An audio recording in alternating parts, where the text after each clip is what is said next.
or I should say afternoon. This is like the third walk I've taken today. I woke up this morning and took a walk without my camera because I just wanted to kind of walk for the sake of walking in silence. Then I went to the gym midday and walked for about a half hour at Planet Fitness. And now I'm back because the ASU football game is stuck in halftime. They're playing the Oklahoma State Cowboys, and apparently they've got some lightning storms, so there's a real long delay at halftime. So I figure I better get out now before it's too dark, and it looks like there might be a little bit of a rainstorm coming here for the next day or so. So hopefully we will get a little bit of rain, but hopefully it won't be while I'm on this walk. Guys, the other day we went through Halloween, and for Halloween, for some, it might include a scary movie, but in downtown Orlando, they actually had a real-life Halloween nightmare. This time last year, 17-year-old Jalen Edgar was guilty of stealing. Now, he's accused of 2 first-degree murders, 6 attempted murder charges, and last night, 2 people lost their lives that were UCF, University of Central Florida students, and 10 people were injured and sent to the hospital, and one woman was actually trampled.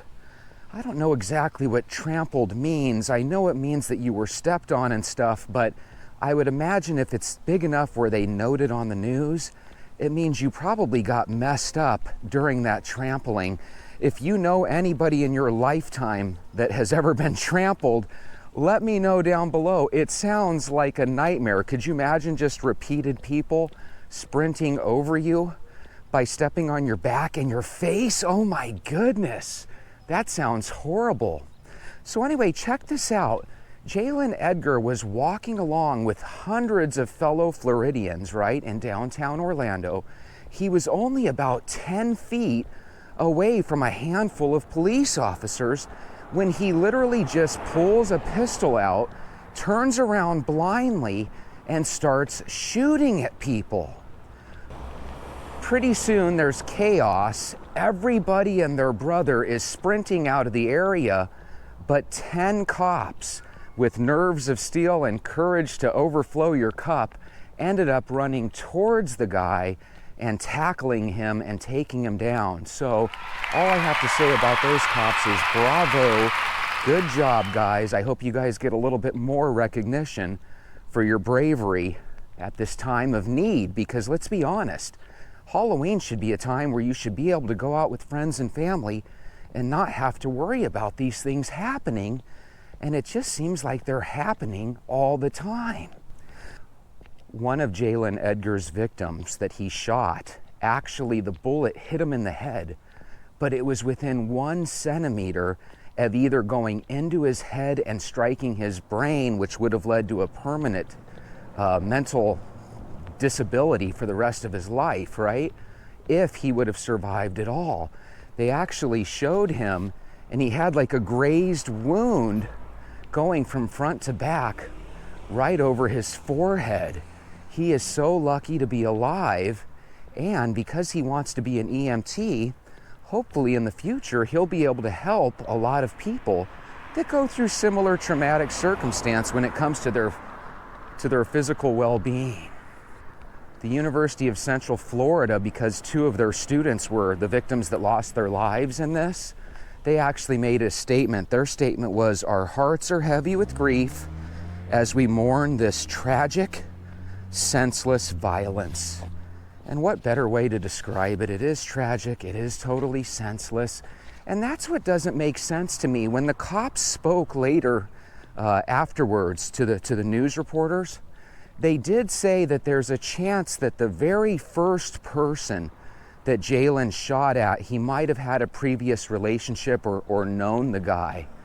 But that's where they left it. I didn't get any updates from that point. But apparently he shot at a person, and then a few moments later he shot into the crowd, right? So it wasn't his first shooting, it was actually his second shooting of the evening. And what's really weird is what has to be going through a young man's mind when you just decide that, hey, I'm gonna shoot random people in a crowd and see what happens.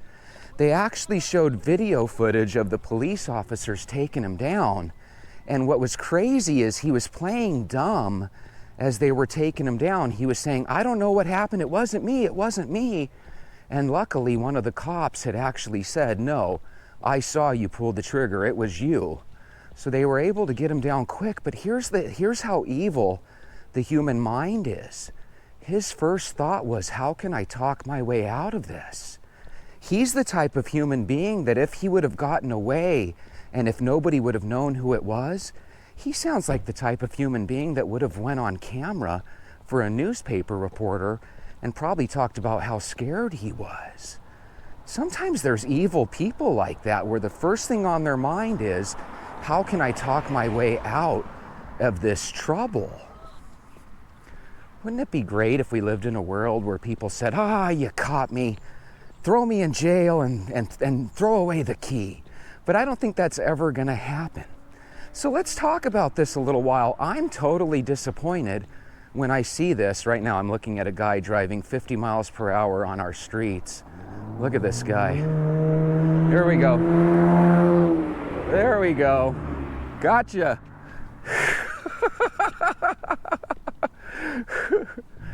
Isn't that crazy?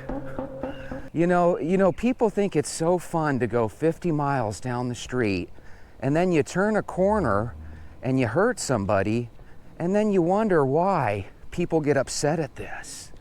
You know, if you want to go 50 miles, go out on the freeway where the speed limit's 55 miles per hour. Go out someplace, where you can actually hit the gas and people don't have to worry about you running over their kids. Look, now instead of getting out of the neighborhood, he's over there hitting his gas. God, those things are so upsetting. Why are young people so dumb? And don't get me wrong, when I was young, I was just as stupid and dumb. But it's so crazy, we live in this world where every young person seems so selfish. And whether it's a guy shooting a gun into a crowd or a young kid trying to show off to his boyfriend as he's going 50 miles down the road. When I was young boys used to show off for their girlfriends. Now they show off for their boyfriends. It's really bizarre. Sheriff Grady Judd down in Orlando said the larger problem is there's no respect for the rule of law. There's no respect for each other. And we've created an environment where we do what we want when we want. Guys, I blame that on the parents. Instead of the parents having an active role in their children's lives, they send them to school so that the school can raise them. They put a phone in front of them so that can be their babysitter and keep their interest, right? And a lot of parents just don't really have a clue what's going on in their kids' lives. Isn't that a shame? And again, this is one of those things where last year when they caught this guy stealing or being found guilty of theft, I'd be willing to bet that his parents probably went up to the judge and probably said, "Oh, our little boy's an angel. He just kind of, started hanging out with the wrong group of kids. Please give him another chance." And if only we had laws that could bind those people that give those recommendations to the judge. Wouldn't it be really great if right now we knew that this guy's parents were going to go ahead and do 6 months to a year in jail for this? I think that would be justice. Does anybody else think that would be justice? Now, don't get me wrong. There's two sides to this argument, and for all we know, his parents could be really great people, and he could really just be a bad seed. But here's the thing. Man, your kid is 17. Why does he have a gun? Who are his friends that he's hanging out with? I think we need to come up with a policy for parenting in America where until your kids are 18, it's your responsibility to know who their friends are. It's your responsibility to make sure that your son is not stalking people like the person we heard about at the SMU campus yesterday. It's important that your 17-year-old son goes to the Halloween festivities in Orlando without guns. And even if he is stupid enough to own a gun and take a gun, hopefully he's smart enough never to pull that out. But apparently parents have either stupid kids or kids that are just so disrespectful that they don't care about anything or anyone, and they have no respect for other people or for life. And I think that's the crux of my argument, guys. When I was growing up, the whole idea of taking somebody's life was just so out there that, you never had to worry about me taking somebody's life. But there are people in this world that will take your life like they're flipping on or off a switch in the bedroom, right? You go in a bedroom, you turn on the light switch. That's how easy it is for certain people to just shoot people in this world. So what's the game plan, judges in Florida? Are you gonna let him go ahead and get off with 5 or 10 years? Because I just think it's unfair to the college students that were living their life the right way that are no longer gonna get a chance to hug their parents or to have children if they didn't have children already. And if they did have children already, God, that should make the punishment even worse, don't you guys think? So I just feel really bad about this. Sheriff Grady, Judd, I agree with you. Nobody cares about anything but themselves. They definitely don't care about the rule of law. And because they don't care about the rule of law, why would they respect anybody? And if you're doing these horrible things, you're disrespecting your family name. So even if this guy's parents are really good people, he has disrespected your family like crazy. Speaking of disrespect, what do you think of neighbors like this that all of a sudden make your neighborhood and their front yard their car lot? I just noticed that, in the past he's had a handful of cars here, and I suppose this could be a random party on Saturday, but I sure as hell wouldn't like a guy having a car dealership right here in the neighborhood, would you? See, here's another neighbor with a tow truck. For all I know, they're a 1-2 punch, right? A lot of people are starting to do that. They're starting to have multiple cars in their front yard. They're starting to consolidate the family members, right? People can't afford rent. So pretty soon you got 2 or 3 families living in a home. That's the only way I could describe a situation where many of the houses in my neighborhood have 4, 5, 6 cars. It's just crazy. By the way, I was calling insurance quotes today for my second car that I don't really drive. And I lucked out because the insurance company I have was able to insure my car for 6 months for basically $100. Does it get any better than that? That's practically nothing. All right, so here's some really good comments that people left. Now remember, when we're talking about the other cases, we're talking about repeat offenders that are doing horrible, heinous things. This is a horrible, heinous thing, but it's not necessarily a guy with a rap sheet a mile long. But let's still hear what some of the comments were. At Bonnie Pierce, CU2FZ says, I grew up in Orlando, the Pine Hills area, for 68 years. And I moved away because of the hate and the crime. But as you get older, I'm starting to see my neighborhood slowly but surely go from a middle-class neighborhood to just a rundown neighborhood where all of a sudden we have homeless people here. All of a sudden we have people that are just driving down the streets at 50 or 60 miles per hour like they could care less. And it's really starting to worry me that we're basically becoming Hill Valley from Back to the Future Part 2, right? We have a situation where literally the neighborhood is going to hell. Despite the neighborhood going to hell, the house prices are all elevated like crazy.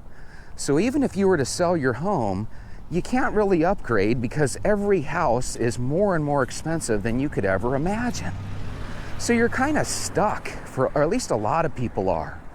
And to be stuck in a neighborhood, and all of a sudden the neighborhood gets worse and worse, and in the meantime your taxes keep getting higher, the prices of bread and milk keep getting higher, it's enough to make you want to throw your hands up and quit. Maybe that's why we live in a world where so many people are pulling the plug on themselves. How can this world possibly be better than it used to be? I keep hearing all these commercials, we won't go back, we won't go back. And I'm thinking, you mean 5 or 6 years ago when the prices weren't that high and the crime didn't seem so horrible? But anyway, Bonnie, make a long story short, I totally agree with you. I think it's really sad that neighborhoods just go to shit. And I think it's really sad that every year all these politicians come on board and talk a big game about how they're going to change things. They're going to make the streets safe again. they're going to cut down crime, and it just comes across as one big lie. The only thing that happens when these politicians go into office is somehow they become more rich than ever. Does anybody else hate that?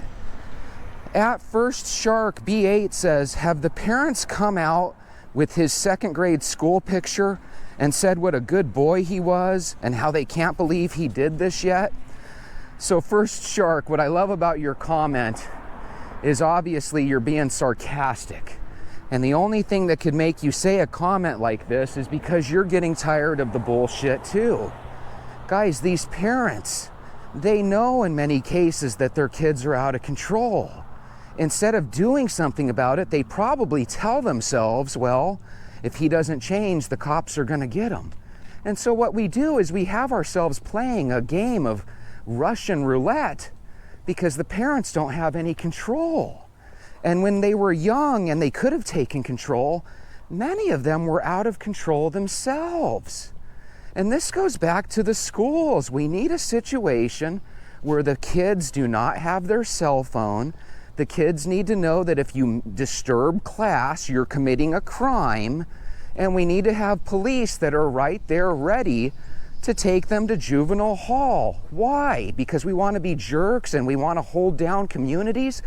No, this is the only way to uplift communities.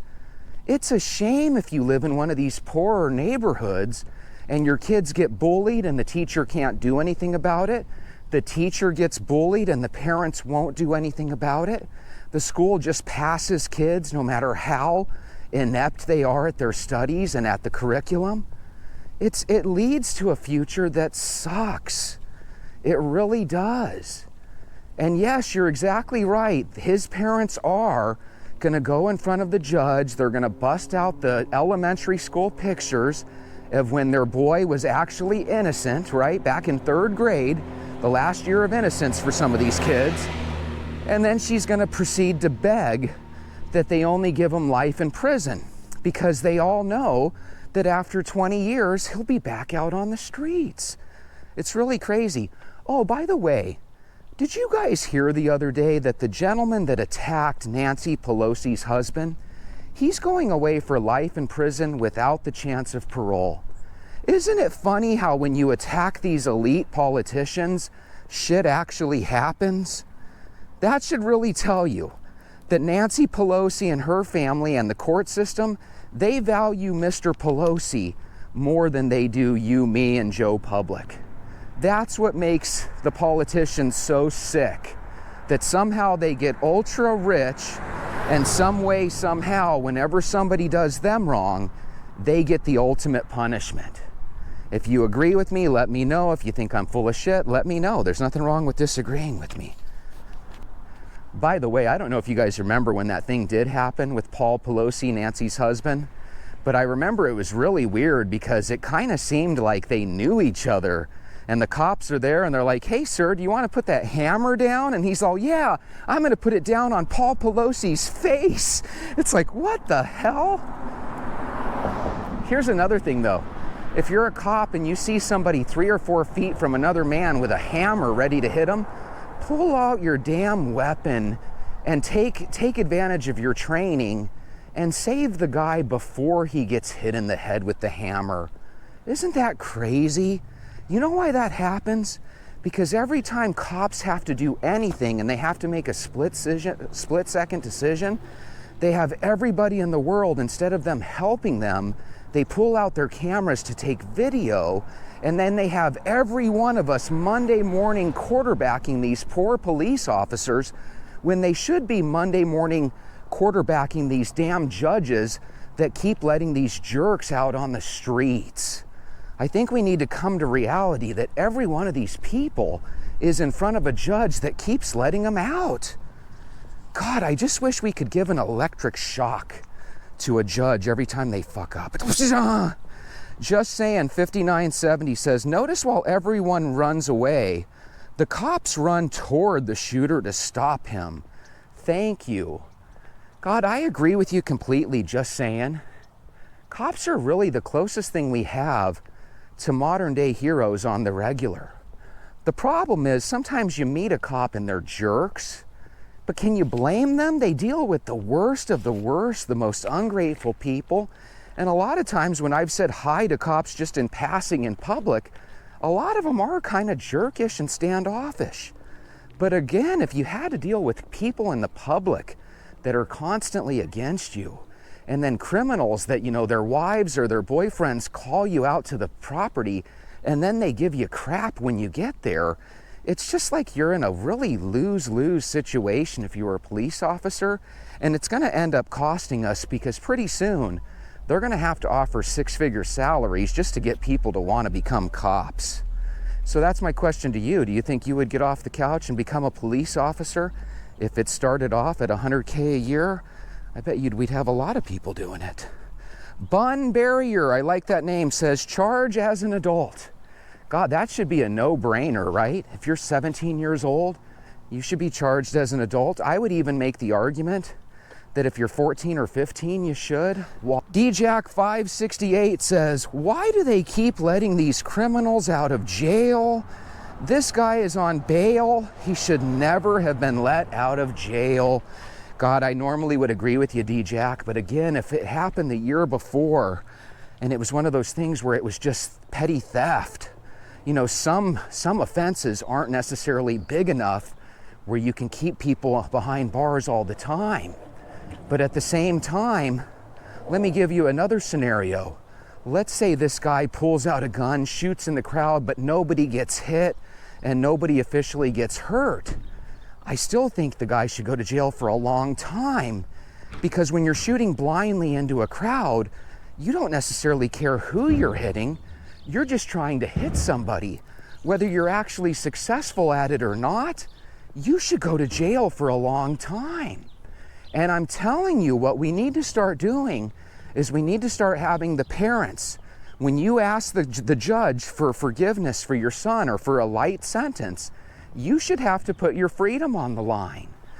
Every time of year that there's an election, right? Every time there's an election up, whether it be at the state/local level or at the national level with the president and what have you, it seems like everything matters to everybody. You know, hey, this is my body. You're not going to have authority over my body. Hey, you're not going to tell us if we can have the death penalty or not. Hey, you're not going to give certain people special privilege by forgiving their college debt when I had to pay for mine. Everybody's so up in arms about this stuff. But when it comes to the number one thing that really matters, which is you should be able to go out and pursue life, liberty, and the pursuit of happiness without worrying about somebody like this Edgar character shooting you when you're out with your family, that's what really matters. And if these judges, whether they're red or blue, are letting these people off, I've read, you guys, so many comments over the past couple weeks. People are starting to hate that. And I have a feeling in this country we've always hated that. I could remember growing up watching Dateline and 2020 stories, and it would usually be about a woman that was being stalked by somebody, and the cops would always say, hey, there's nothing we can do until he physically touches you and hits you or hurts you. Well, my God, if you have to go through all these hoops just to get protection, then I guess you're not really protecting people at all. Do you think you can at least, whenever you have a chance to, do you think you can start throwing the book at these bad people? God, you guys remember when I used to talk about happy shit all the time? I'm such a happy person, but here's the thing. A lot of these people that are victims, they'll tell you how happy they were and how life was great. And oh my God, we had a bowl of Fruit Loops this morning and we went to the SeaWorld to see the dolphins. And all of a sudden you're being shot in the face. There's something really horrible about that. And I don't know if you can blame it on poverty and stuff. It seems like the people that are committing these crimes evidently have enough money to buy a gun, and they almost always have Apple iPhones. If you can afford an iPhone and a gun, you must not be in that bad a shape. So I think we need to throw that crap out the window, and I think we need to come to the reality that some people are good and some people are evil. And if you're on the side of good, it should really piss you off when you see the evil all the time. So let's make a change together. Let's start getting rid of these judges. Let's start asking politicians to make judges more accountable. and let's figure out the wins and losses on these guys. That's the only thing that's going to change things, in my humble opinion. Have a great night. We'll see you tomorrow.